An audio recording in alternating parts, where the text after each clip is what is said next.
Senhor presidente, senhores vereadores, demais membros da mesa diretora, população de Nova Vitória aqui presente, amigos que nos acompanham em casa pela internet, eu desejo boa noite a todos. Primeiramente, senhor presidente, eu queria falar um pouquinho sobre a questão tributária, principalmente no que se refere a dois institutos da limitação negativa de tributar. Estou falando da imunidade tributária e da isenção. Existe muita confusão quanto a esses dois institutos, porém, em síntese, a imunidade é aquela limitação imposta pela própria Constituição Federal. Ou seja, a sua alteração dentro do atual sistema constitucional é impossível, porque é uma cláusula pétrea, protegida pelo artigo 60 da Constituição. Só pode ser alterada com um novo preceito constitucional. Isenção é aquela lei ordinária que qualquer membro pode apresentar, não é matéria constitucional. Digo isso porque vejo uma certa injustiça num preceito, numa súmula vinculante, editada pelo STF, pelo Supremo Tribunal Federal. Até porque o artigo 150 da Constituição prevê o seguinte: sem prejuízo de outras garantias asseguradas ao contribuinte, é vedado à União, aos Estados, ao Distrito Federal e aos municípios. Esse é o artigo 150. Daí, no seu inciso 6º, instituir impostos sobre patrimônio, renda ou serviços um dos outros. Aqui, cláusula a caráter geral. Não pode o município cobrar imposto do Estado, não pode o Estado do município, nem da União Federal ou vice-versa. Templos de qualquer culto. Aqui entram templos de qualquer culto, inclusive as igrejas.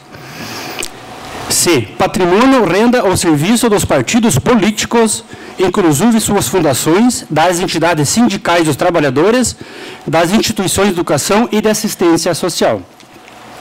Esta aí é uma norma justa.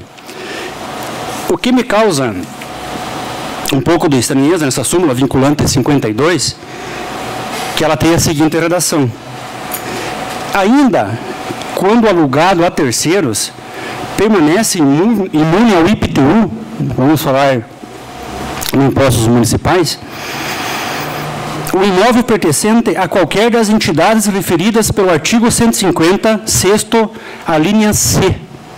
A linha C. É essa linha C que fala dos partidos políticos e dos sindicatos, por exemplo, da Constituição Federal, desde que o valor dos aluguéis seja aplicado nas atividades para as quais tais entidades foram constituídas. Então, o Supremo editou uma súmula vinculante. A súmula vinculante tem poder para qualquer juiz de qualquer tribunal ou de qualquer vara da Fazenda Pública ou vara comum, onde não tem Fazenda Pública, de segui-la. Ou seja, não pode cobrar IPTU, por exemplo, não só isso, do sindicato e do partido político que tem um imóvel alugado a terceiro. Porém, nessa situação não entram as igrejas. Não entram as igrejas. E todos nós sabemos que a igreja, seja ela evangélica, seja ela católica, tem uma importância muito maior para a sociedade do que um partido político ou até, muitas vezes, do que um sindicato. Então, eu entendo que essa súmula vinculante, quando fala ao final dela, assistência social, devia sim de incluir as igrejas. Porque todos sabemos que as igrejas têm um papel fundamental, não só dentro dessa educação cristã, e também respeitando os outros templos. Quando falo em templo, não é só o cristianismo, são todos os templos, inclusive aqueles que não acreditam, mas têm o seu templo. Sabemos a importância que tem na parte social, seja através da pastoral familiar, seja através da pastoral da criança, da pastoral do casamento dos casais, dos grupos da ICC. A Igreja Evangélica um trabalho muito bom no combate ao álcool, no combate às drogas. Então, todas as igrejas deveriam, sim, estar enquadradas nessa situação. Caso comprove que os valores de aluguéis do imóvel alugado a terceiro, caso comprove que seja colocado nessas atividades sociais, deveria sim ter a imunidade do IPTU. Mas aí, o começo da minha indagação foi justamente esse. Se não tem a imunidade ainda na Constituição, pode haver uma lei de isenção. É isso que deveremos estudar nessa Casa de Leis, caso a imunidade não seja logo reconhecida, que é uma questão de total justiça. O vereador Wilson falava agora na tribuna sobre a questão do Cine Teatro Luz. Semana passada, você não estava presente ainda nessa Casa de Leis, hoje é seu primeiro dia, primeira sessão após o retorno, e estava em pauta para ser votado em turno único semana passada. Mas tivemos a preocupação, assim como presidente dessa casa, e conversamos com o presidente para tirar de pauta, fizemos uma reunião ali na sala da presidência. Até o vereador Pires foi o primeiro que falou sobre essa questão.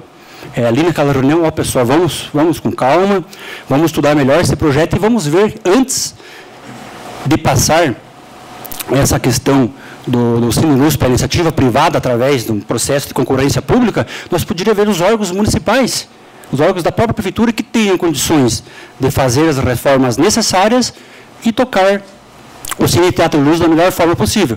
E a Unilume vem há mais de 20, 30 anos realizando formaturas, jogando espaço. Eu acho sim que merecemos conversar, ver sobre o projeto e dar uma chance para eles. A terceira questão, eu fui procurado hoje por alguns munícipes sobre a questão dessas interdições que estão ocorrendo de forma intermitente, ultimamente ali na Ponte dos Arcos, devido a contínuas reformas que estão ocorrendo, principalmente na parte da iluminação. Não vou entrar na seara agora da iluminação, sobre a questão turística, importante, segurança. Só pedir ao Executivo Municipal para que tais interrupções, se necessárias, sejam feitas em horários alternativos, que não atrapalhe tanto a população do município de União da Vitória, e também para que seja intimada a empresa trajeto, de só fazer em caso de emergência. Caso de emergência, que vai ficar sem iluminação, em horários comerciais, mas, de forma geral, em horários alternativos, seria muito mais salutar e profícuo, tanto para nós, das cobranças que recebemos, como para a população de União da Vitória. Agradeço a palavra, senhor presidente, e desejo uma boa noite a todos.